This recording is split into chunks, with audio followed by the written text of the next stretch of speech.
这个世界人均身高2.8米，人类只是被关着饲养的珍稀动物。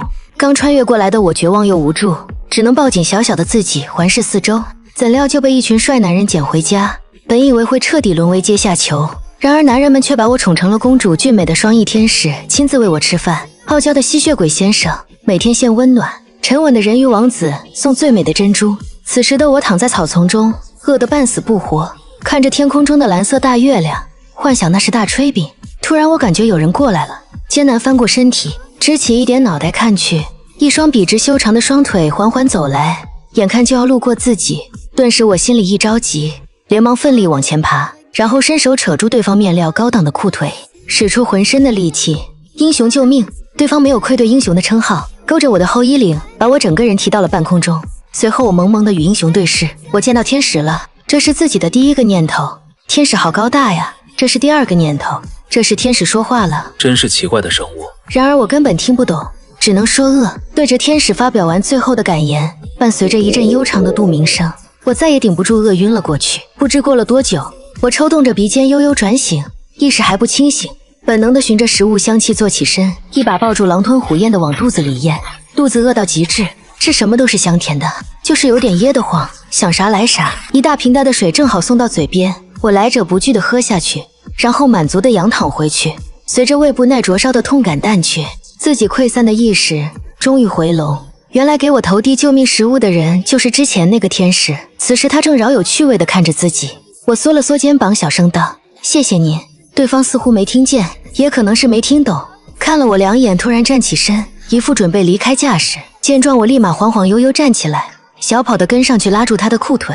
等对方看过来，我仰着头可怜兮兮又期待地看着他，然后自己就被无情地拎回了原处。我沉默了下，等他再次离开，自己又扑上去抱住他腿不放，俨然一副碰瓷的模样。如此反复数次，我都准备换一个目标了，男人却先一步妥协了。他再次拎着自己后衣领，把我放进路上随便捡的纸箱子里，连人带箱子的抱起就走。而纸箱里的空间很大，足够自己探出身体观察这个世界。于是我贪婪地望着飞掠而过的风景，不管是能在大树枝之间连接的轻轨，还是高空中悬浮的岛屿，都像极了插画中的梦幻都市。不是21世纪地球上该有的东西。还没看多久，男人提着纸箱里的我进了一栋大楼，周围的羽族巨人渐渐多了起来，他们的翅膀都是白色的，每个看到男人的羽族都隔得远远的，好似他是什么洪水猛兽。我有些紧张地缩在纸箱里，眼睛却好奇地打量四周。不等我反应过来，电梯就高速地上升，瞪眼看向外面逐渐遥远的圆弧地面，电梯突破了云层，猛地到了空中，岛屿却没有停，还在一直往上。但先前那些人的电梯已经打开，他们展开雪白的翅膀，四散着往各处屋舍飞去。我眼里满是对新世界的新奇感，半点不知道自己也正在被人观察着。露露丝低头看了眼被纸箱里的家伙，心情有点略微复杂。他只是心情不好，想一个人走走时就会去那片角落散散心，没想到却捡到一只奇怪的小兽。要不是他主动爬过来，他还以为是被人丢弃的布娃娃。头喂了食物就得缝呢，被赖上，鬼使神差就带回了家。他疲惫地揉揉眉心，有些后悔自己的一时冲动，但带回来了就不能再二次丢弃给小动物造成伤害。电梯门打开，却是直达房子内部。只见穿着围裙的母鸡早早等候在门口。老板，欢迎回家。见状，我震惊的小嘴微张，这个世界太疯狂了，母鸡都这么大一只。我突然很庆幸自己一直留在公园里，如果贸然出去，说不得早被其他小动物吃掉了。木莎，东西准备好了吗？带她去洗澡。木莎接过纸箱，低头看向瞪大眼睛缩在里面的我，翅膀拍得更欢了。可怜的小家伙，一定遭了不少罪，让我来帮你洗干净吧。看着对方放光的眼睛和露出的利齿，我惊恐后缩。他不会带自己回来，是把自己当食物送给这只母鸡加餐的吧？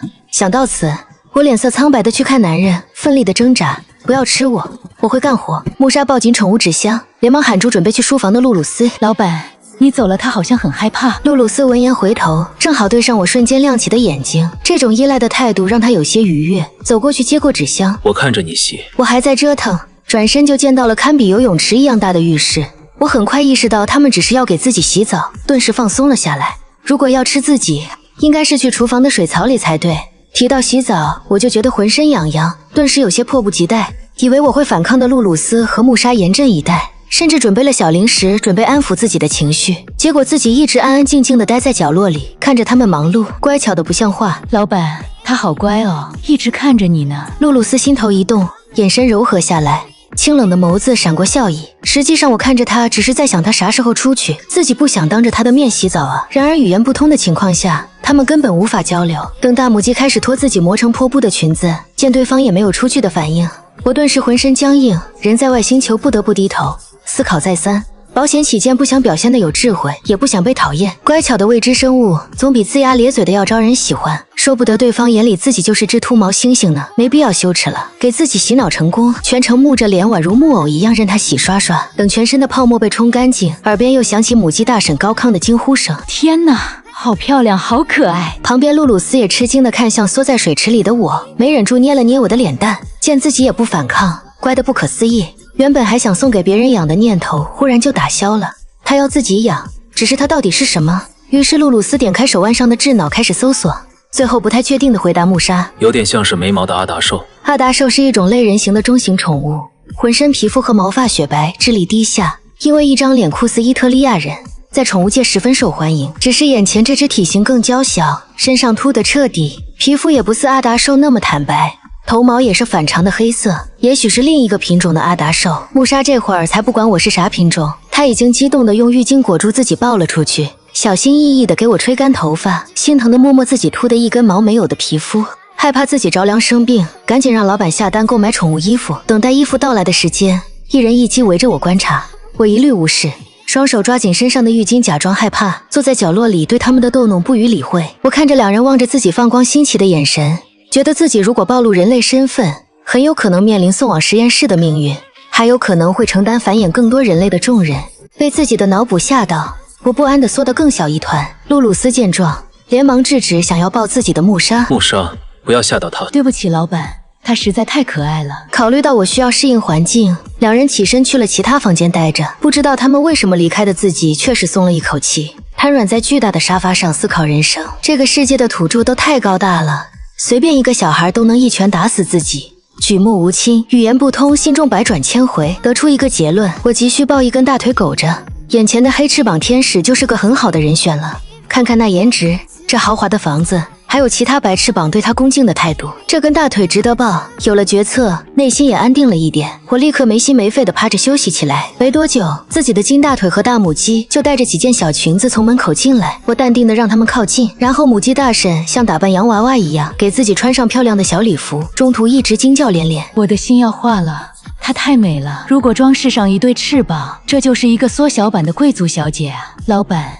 她有名字吗？露露丝抱起我，感受着怀里小小软软香香的一团，叫软软吧。晚上房子里只剩下我和露露丝，自己此时有些汗颜，因为对方像个好奇宝宝一样摸了摸我的长发，又掰开自己的嘴巴看牙口，检查自己的四肢，还用大拇指轻轻按压自己的肚子。我实在控制不住痒痒，抱着他的手臂挣扎地扭动起来。停下，好痒痒。奈何我的声音在对方听来，估计只是宠物独特的叫声。他非但没停，还开始脱自己衣服。我吓了一跳，双手抓着领口不让他碰，可自己的力气就是纸老虎，一秒被制服。我急得眼泪都冒了出来。作为需要照顾3个弟弟妹妹的大姐姐，从小就被剥夺了哭泣的权利。自己只在穿来的那天因为无助而哭过一会儿，这会儿被一个异性这样强硬的对待，宛如火山喷发一般爆发，哇的一声哭出来。露露丝看着手背上温热的液体时，顿时停下了动作。见先前还很有活力的软软突然哭得浑身轻颤，她眼里有一丝错愕。她松开手，我立刻蜷缩成一团，抱着小小的自己，眼泪流得更凶了。沉默了一会儿，有些后悔没有留下木沙。母鸡可是天生的育儿专家。想了想，她小心地抱起我，手指轻柔地擦掉自己脸上的泪水。是我不小心弄疼你了吗？我双手捂脸，觉得特别丢人。露露丝有些无措，她独来独往，因为翅膀颜色的原因，就算是家人也不会特别亲近她。小孩见了她都会远远跑开，根本没有哄人的经验。她纠结数秒，最后还是点开手腕上的智脑，给木沙发送的短信说明了现在的情况。很快，木沙便回复了语音过来：小动物第一次到家里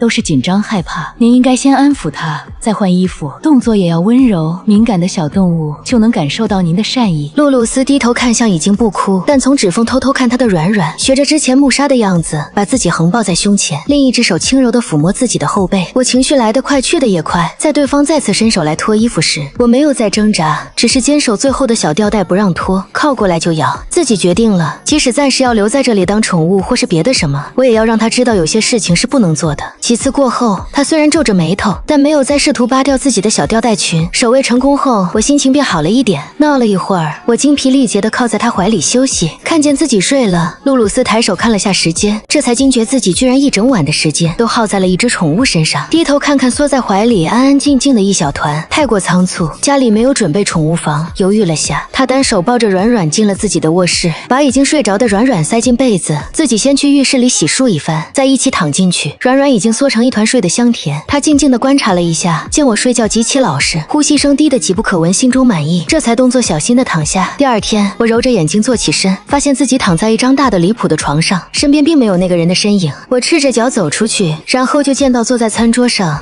优雅地吃着早餐的男人。对方看见我已经主动走了过来，他抱起我走进了昨天的卫生间，这次没有去浴室，而是在外面的洗手间，自己被放进了和浴缸一样大的洗手池中。不知道他要干什么，一把迷你小刷子已经对进了我嘴巴里左右摩擦，他居然手动帮我刷牙。我强忍住自己刷的欲望，让喝水就喝水，许是自己够乖巧配合。对方面上露出欣慰的笑容，摸摸我的脑袋以示夸奖，然后是洗脸洗脚，穿漂亮的裙子，不过穿的并不怎么样，皱皱巴巴的极不服帖，头发也长得乱糟糟。不过看对方凝眉苦思的样子，我知道他已经尽力了。洗漱完毕，我被抱上了餐桌，男人给了自己一个罐头，上面画着一只可爱的小动物宠物罐头，自己果然被当成宠物了。我没滋没味的咂巴嘴巴，在心里给自己制定了一个小目标，等以后在这个家里站稳了脚跟，就闹着要换粮吧。男人见我吃完后，就把自己放到背包里准备出门，我顿时心里咯噔一下，难道因为自己昨天哭了一场就要把自己送走吗？没想到目的地竟然是传说中的吸血鬼宴会。露露丝重回故土，心情也不错。她幼年有段时间被排挤严重，院长便把她转到喜爱黑色的永夜之都生活。相比自己的故乡，在这里生活的日子还算舒心，而且血族盛产各种稀有矿石。她这次过来就是为了同样受到邀请的贝内特伯爵而来，他的领地刚好就有他公司项目中急需的矿石，在与族竞标的话，不管价格报价多合理，也不会有人选他。那他就干脆跳过中间商，直接找源头供货商好了。聚会宴会的地方在一栋建立在山头的宏大城堡里，我趴在车窗上看着这栋隐秘在黑雾中的巨型建筑，更多的是兴奋。在侍从的带领下，走进烛火昏暗的城堡，接着美丽的侍女们把他们领到了休息用的房间里。客人，您可以把宠物放在这里，这里很安全，不会出问题的。露露丝谢过侍女，然后把不知道要被留下的我放在床上。我仰头看他，后者揉揉自己的脑袋，便进了浴室去洗漱。等再出来后，已经焕然一新。他穿上一身非常具有吸血鬼特色的黑色礼服，忽略那对显眼的黑翅膀，就像是一位优雅至极的吸血鬼贵族。我欣赏地打量对方，想着他该给自己打扮了，结果对方只是揉揉我的脑袋。你在这里乖乖的，我参加完聚会就回来。直到大门合上，我失望地在床上打滚。怎么说也是传说中吸血鬼宴会啊，不知道会不会和看过的漫画一样，有一位美丽的少女当祭品。想到这里，我顿时打了个冷战，算了，还是待在这里比较安全。可一个人在房间里也怪无聊的，想找点事儿做。于是我爬下大床，赤着脚丫走到阳台外，仰头欣赏夜空中巨大的蓝月亮。准备回去时，我忽地敏锐地感觉到一股强烈的视线，扭头看过去，就见隔壁房间的阳台上站着一个小吸血鬼。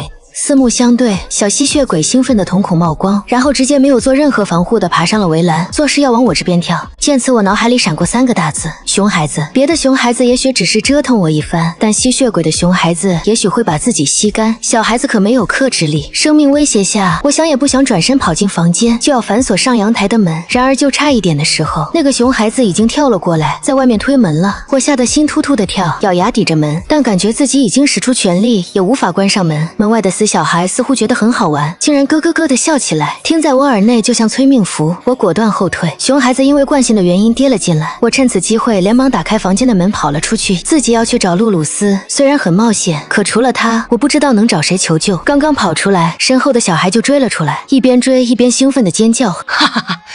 我要抓到你了！我跑得肺都痛了，一转头，小孩嘻嘻笑着，像是猫逗老鼠一般，看起来跑得一点都不费力。我痛恨起自己这段时间的堕落，根本没运动过，很快体力就要用完了。又咬牙坚持了1分钟后，我被人从身后一把抱住，熊孩子稚嫩的声音，这会儿只让我头皮发麻。我抓到你了！接着自己的身体被掰正，小孩可爱的脸凑近，我拼命往后仰头，可最害怕的事情还是发生了。小正太在靠近我后，神色忽然变得古怪。你好香啊！上一秒还算可爱的熊孩子，下一秒眼睛发出红色的暗芒，神色垂涎地看着我的脖子。见状，我闭紧眼睛脑袋，用力砸向熊孩子。紧接着，熊孩子抱着我的力气也松动了几分。我趁机一脚踹开他，拔腿狂奔。发现熊孩子流着口水追上来后，我大喊着露鲁斯的名字，努力逃命。这时更糟糕的情况出现了，我的脚在跑动的过程中擦破了皮，流出了一点鲜血。路上出现的吸血鬼是从见到我后也眼睛发红的加入了追逐中。我更不敢停下，一个小孩自己都对付不了，更何况是一群成年吸血鬼，被抓住自己就完蛋了。于是我又怕又累，也不知道自己跑到哪里了，反正看见路就跑。突然脚下的地板不见了，出现了一个黑漆漆的洞，身体下坠的瞬间，立马只剩下本能的尖叫。此时的露鲁斯一手托着酒杯，姿态从容的和自己的目标人物愉快洽谈着今后的合作项目。忽然他的眉心跳了跳，一股不好的预感忽然袭上心头，隐约似乎听到了有人在喊他的名字。他鬼使神差的想到了还在房间里的软软，贝内特友善的提醒道：露鲁斯，你怎么了？没事，许久没回来，这里的一切都让我有些出神。是呢，我们永夜之都可是最好的地方。是的，如果不是我需要阳光，我一定不愿意离开这里。两人话题渐入佳境，一个侍从突然从门外快步走到贝内特伯爵的身边，耳语了几句。贝内特笑着的神情瞬间难看起来。露鲁斯直觉不对劲，他连忙问道：发生什么事情了吗？需要我帮忙吗？没事没事，今天来的幼崽们太多了一点，他们闹出了一点小麻烦，我要失陪一下了。露鲁斯理解地让开一条道路。好的，祝您顺利。等人一走，他脸上的笑意顿时一收，对旁边的苏蛋道：你待在这里，我回去看看软软。好的。苏蛋有些迷茫地看着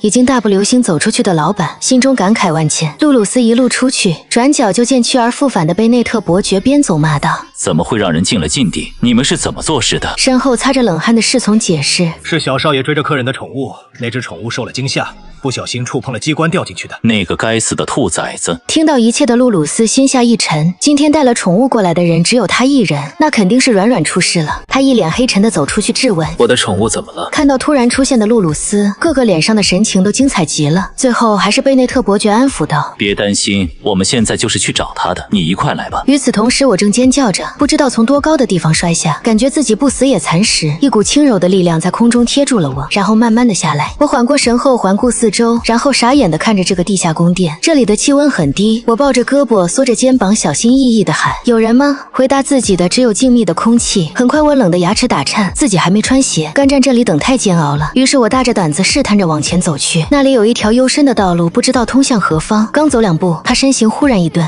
竖着耳朵警惕地盯着前方，那里亮起了一盏盏拳头大小的红光。我僵直地站在原地，感觉后背出了一身的冷汗。随着那些红灯笼慢慢显现出身形，赫然是一群金毛大小的一种生物。红色的灯笼是他们脸上比例失衡的眼睛，看得我从脚底心凉到了天灵盖，立马调转身形往另一个方向奔逃而去。我一动，所有的异种像是得到信号一样，一起嚎叫着冲了出来。我都不用回头，光听那恐怖又兴奋的嚎叫声，就让自己感受到死神的镰刀就悬在头顶。恐惧让我控制不住的大声尖叫，我眼角挂泪，惨叫着一路向前狂奔。忽然我看见了前面出现了许多的木质棺材，棺材放在一个个高高的石台上面，无数的藤蔓状植物缠绕其上。见状我眼睛大亮，原本已经快到极限的体力忽然又注入了新的力量，瞬间爆发了潜力，手脚并用地爬上藤蔓，纵身一跃，荡到了高台之上。回身一看，异种们好像更激动了，发了疯一般往上跳。我小脸苍白地念了一声阿弥陀佛，罪过罪过，然后使出吃奶的力气开始推棺椁。十分感谢这里的棺椁没有钉钉子，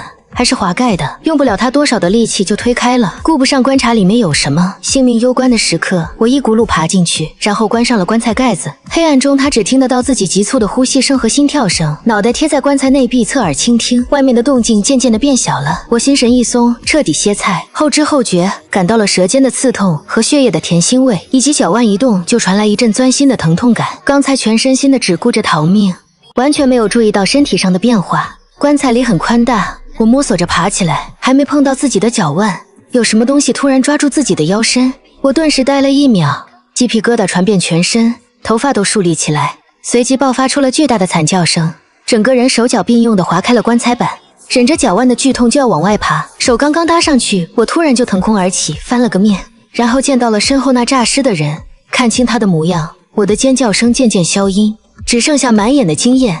身后是让人看一眼便目眩神迷的男人，我失神了几秒便回神，看见对方那泛起血色的眼睛，我知道对方的危险性和他的颜值成正比，努力双手撑着他结实的胸膛，企图拉远彼此的距离，但是对方显然不想这样。华丽的吸血鬼先生低头慢慢凑近自己，我双手从他的胸膛离开，撑在他的俊脸上。你别靠近我，我不好吃。我的抗议在对方面前就像3月小撒娇，一点作用没起到。对方凑得更近了，近到能清晰地感觉到他在嗅自己嘴巴的味道。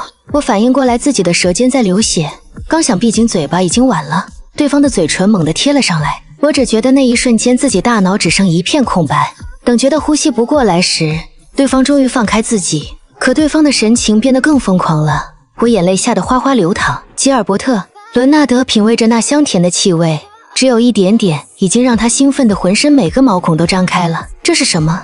这个世上怎会有如此美味的血液？他想要更多。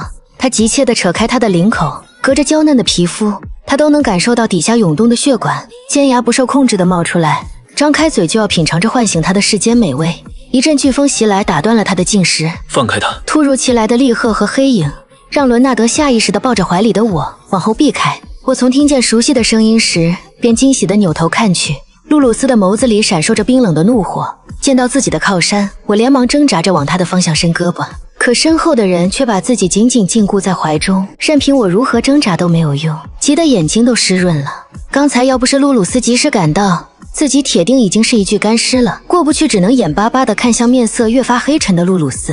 露露丝触及我求救又害怕的目光，心口像是被人攥紧了般难受。放开他，软软是我的。跟着来的贝内特等人此时看见亲王苏醒过来，震惊中回神，全部激动地涌到前面单膝下跪。尊敬的亲王殿下，祝贺您的苏醒。亲王伦纳德没有理会自己的族人，也没有回答露露丝的话，低头看向怀里的我，好奇问道：这不是你们送来的祭品？贝内特有些汗颜，现在都什么年代了，早就不流行血祭唤醒了，但面对血族现在唯一仅存的超纯种亲王，他不敢不回答。亲王殿下，您已经陷入沉睡300年了，血祭太过残忍，于法不容，已经废除了。这只小宠物是不小心跑进来的，并不是我们安排的。伦纳德狭长的眉毛微挑，这才正眼看向露露丝，语气谦谦地道：把它送给我，你要什么都可以。露露丝丝毫不买账：我并不缺什么，软软闯进禁地很抱歉，但这也是你们的工作失误造成的，现在请把它还给我。伦纳德在他说话时低头凑近唐希儿，深深地吸一口气，露出陶醉享受的表情，十分想不顾在场众人直接愉快地吸食这只小宠物的血液，对他有着致命的吸引力，只刚才品尝的那一点点就让他度过了长眠的虚弱期，还回去是不可能的。对于自己想要的东西，他向来是不择手段的。那你来抢吧，抢不回去它就是我的了。露露丝眼眸沉了沉，也不再说话，翅膀一挥，身形快疾如风地冲了过去。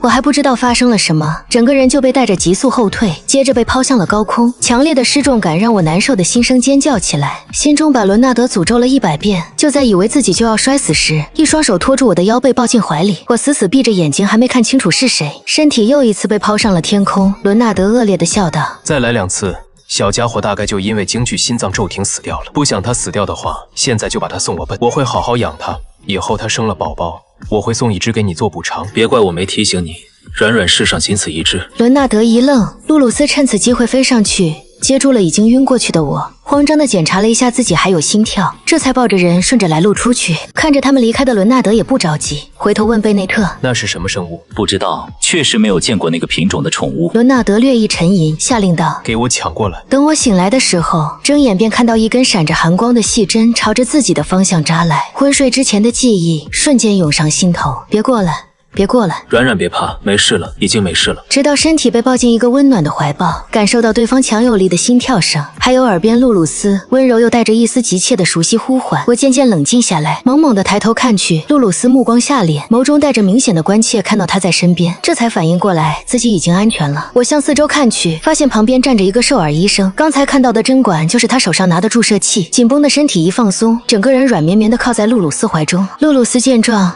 冲旁边的寿尔医生点点头，后者抓紧时间在我的手臂上注射了一针退烧剂，然后对露露丝说道：“是受到京剧导致的发烧。”露露丝没说话，只是眼眸更冷一点。寿尔医生看一眼露露丝，没忍住试探性的问道：“软软发烧有点严重，建议应该住院观察。我这里有最好的医疗条件，能够让他更好的好起来。”露露丝一眼看穿他的心思，如果是之前听到这样的提议，为了软软的身体考虑，他也许真的会同意让软软住院。可经过这件事情之后，他一点都不放心把软软交给其他人，必须放在眼皮子底下才行。不用，你开药吧。寿尔医生晃动的尾巴垂下去，虽然心中惋惜，还是尽职尽责地嘱咐下了在家要怎么照顾生病的宠物。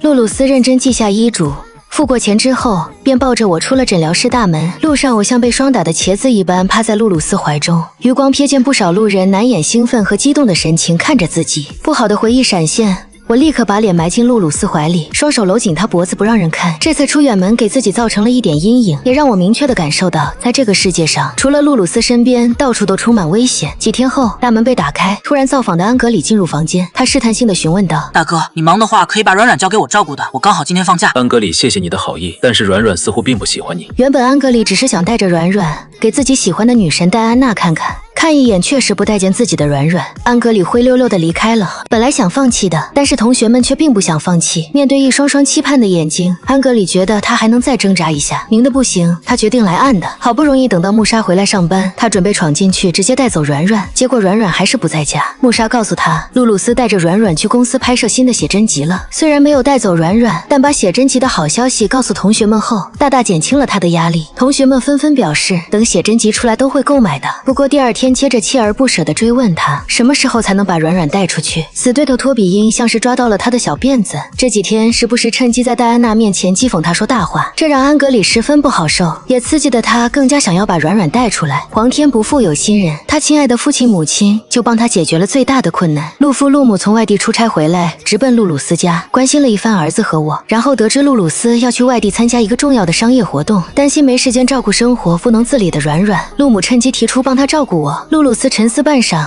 觉得这是最优解。陆夫是老牌家族，家里的房子地段每天都有巡逻队重点巡逻，虽然不舍得和软软分开，但确实比跟着他出远门来的舒适安全，于是便同意了。露露丝走后的第二天，安格里问道：“妈，我的同学们也都很喜欢软软，我可以邀请他们来我们家陪软软玩吗？”不行，这是你大哥对我们的信任，妈妈不想节外生枝。儿子，你听妈的，以后你有的是机会喊同学来看软软。听到这话，他只能作罢，点开同学群想和他们说一下情况，一打开就瞧见托比因又在群里阴阳怪气，顿时气不打一处来。安格里，你这都多少天了，到底行不行啊？大家还等着呢，能不能有个准数？戴安娜，我知道有家宠物店刚刚进了一只品相特别好的阿达兽，你不是想要吗？明天放学我可以带你去呢。不用再等了，明天我就带软软去学校，大家帮我一起瞒着别让老师发现就行。他一发声，潜水的同学们纷纷冒泡，高高兴兴地表示一定不会让老师发现，只要他能带来学校，全班就一起帮他打掩护。安格里嘴角含笑地关闭班级群，看一眼餐厅里正在吃饼干的我，露出了志在必得的笑意。正忘我的啃着大饼干的自己，突然感到后背一阵寒意，扭头看去，只看到安格里那个熊孩子正盯着自己看呢。我见怪不怪地扭过头去，继续啃着饼干。有陆父陆母在，那熊孩子不敢对他怎么样。也许是换了个环境，换了张床，身边躺着的人也不是熟悉的露露丝。我挣扎到后半夜才撑不住地睡了。第二天成功赖床。